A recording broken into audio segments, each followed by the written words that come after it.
नमस्कार दोस्तों, आज हम बात करेंगे भारतीय संविधान के भाग 1 में संघ और उसके राज्य क्षेत्र का विस्तार दिया गया है, जो 1 से लेकर 4 अनुच्छेद के अंदर आता है।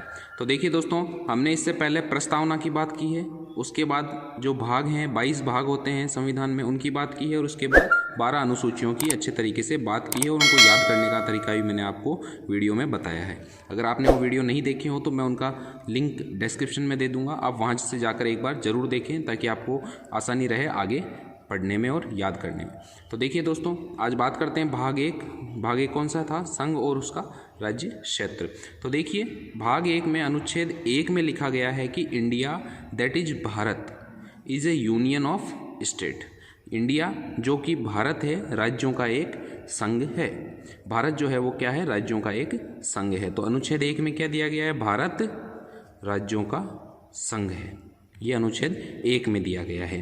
ठीक है, अब देखिए, ये मैंने एक डायग्राम बना रखा है। इसमें सबसे पहले दे रखा है यूनिटरी एकात्मक, यूनियन ऑफ स्टेट राज्यों का संघ, फेडरल संघात्मक, और ये है कन्फेडरेशन परिसंघात्मक है। अब देखिए, एकात्मक क्या होता है? एकात्मक वो होता है जिस पर एक ही व्यक्ति का अधिकार होता है या एक सरकार एक होती है। ठीक है, अब देखिए, यूनियन ऑफ स्टेट भारत के राज्यों का संघ है, भारत और कनाडा, और एकात्मक जो है ब्रिटेन में एक महारानी होती है, बस उसी के अंडर में सारा काम होता है।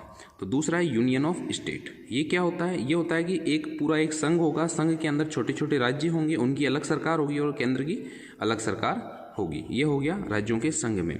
थर्ड है फेडरल। फेडरल का अर्थ होता है संघात्मक, जो संयुक्त राज्य अमेरिका में चलता है।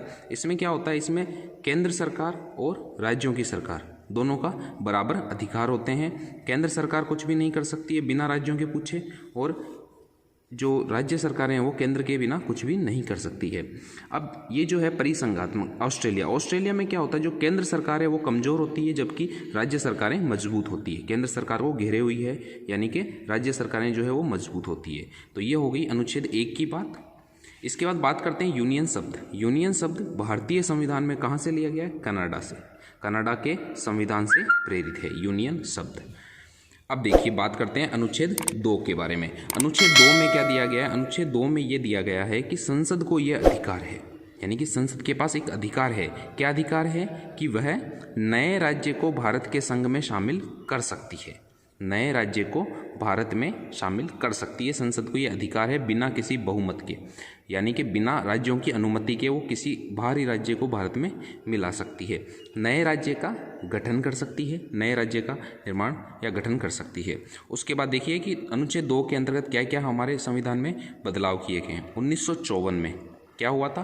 पांडिचेरी जो किसके अधीन था? फ्रांस के अधीन था, उसको वहाँ से लेकर भारत का एक केंद्र शासित प्रदेश बना दिया गया।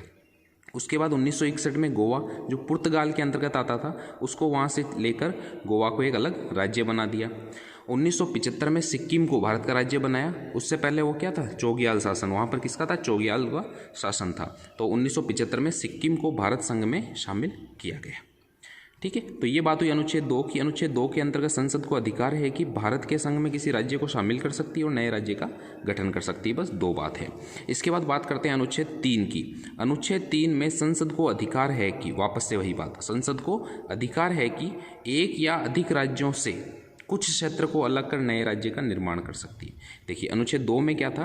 कि वो किसी नए राज्य को मिला सकती है भारत के अंदर, बाहरी राज्य को। इसमें है कि अधिक राज्यों से कुछ क्षेत्र को अलग करके, यानी कि एक बड़ा राज्य है, 2 बड़े राज्य, इनके थोड़ा थोड़ा टुकड़ा लेकर एक नया राज्य का निर्माण कर सकती है, जैसे तेलंगाना का किया है। इसके बाद है किसी भी राज्य का क्षेत्र घटाया बढ़ा सकती है।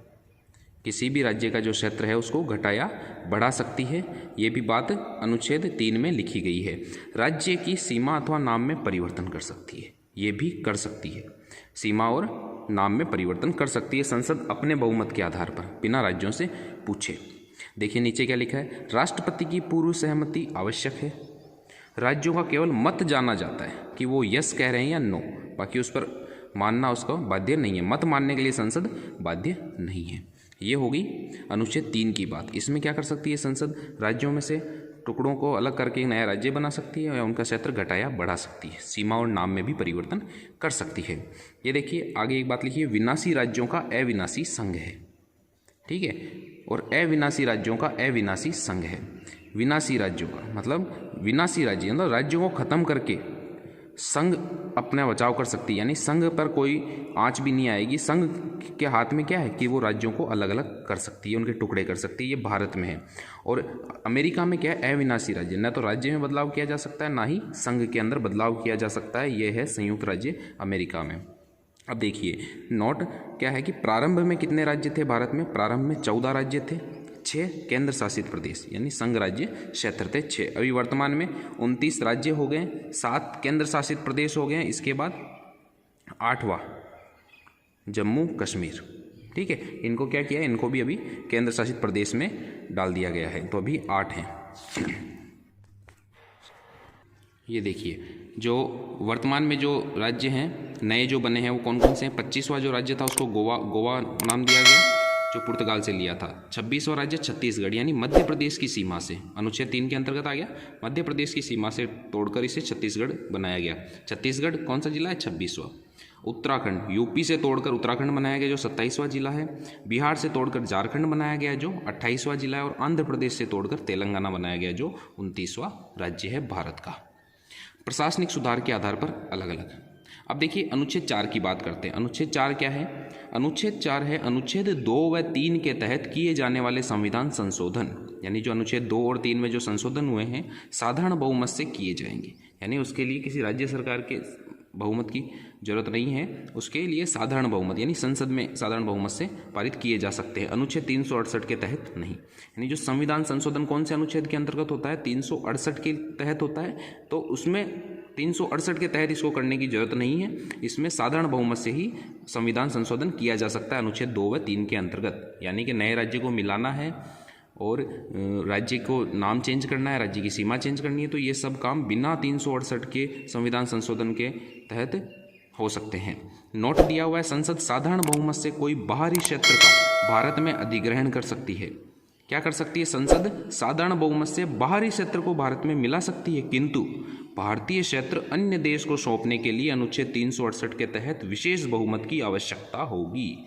यानी बाहरी क्षेत्र को तो अपन ले सकते हैं, लेकिन अपने क्षेत्र को किसी बाहरी देश को या राज्य को देने के लिए पहले 368 के तहत विशेष बहुमत की आवश्यकता होगी। ये बहुत अच्छी चीज़ है हमारे देश के लिए, हमारे राज्यों के लिए। अब देखिए नए राज्यों के गठन से संबंधित आयोग जो अभी तक बने हैं। सबसे पहले है एस के धर आयोग 1948 में। ये क्या था? प्रशासनिक आधार पर राज्यों का गठन, ना कि भाषाई आधार पर। किस आधार पर था एस के धर आयोग? ये इन्होंने कहा था कि प्रशासनिक आधार पर राज्यों का गठन करना चाहिए, ना कि भाषाई आधार, यानी भाषाई आधार को इन्होंने नेग्लेक्ट कर दिया था बिल्कुल ही। उसके बाद आया था जेवीपी समिति 1948 में। इन्होंने क्या किया था? इन्होंने किया भाषाई आधार को अस्वीकार किया। इन्होंने भी भाषाई आधार को अस्वीकार कर दिया कि भाषा के आधार पर कोई राज्य नहीं होना चाहिए। इसके बाद आया फजल अली आयोग 1953 में। तो इन्होंने क्या किया? इन्होंने भाषाई आधार को स्वीकार कर लिया, यानी भाषा के आधार पर राज्य की जो है उसका गठन किया जा सकता है। नोट है प्रथम भाषाई आधार पर बनने वाला राज्य था आंध्र प्रदेश 1953 में। जब ये फजल अली आयोग आया था, इन्होंने भाषाई आधार पर स्वीकार कर लिया था इसको, तो पहला जो राज्य बना वो था आंध्र प्रदेश। इसके लिए पोट्टी श्री रामुलु ने 56 दिनों तक अनशन किया और अंत में उनकी मृत्यु हो गई।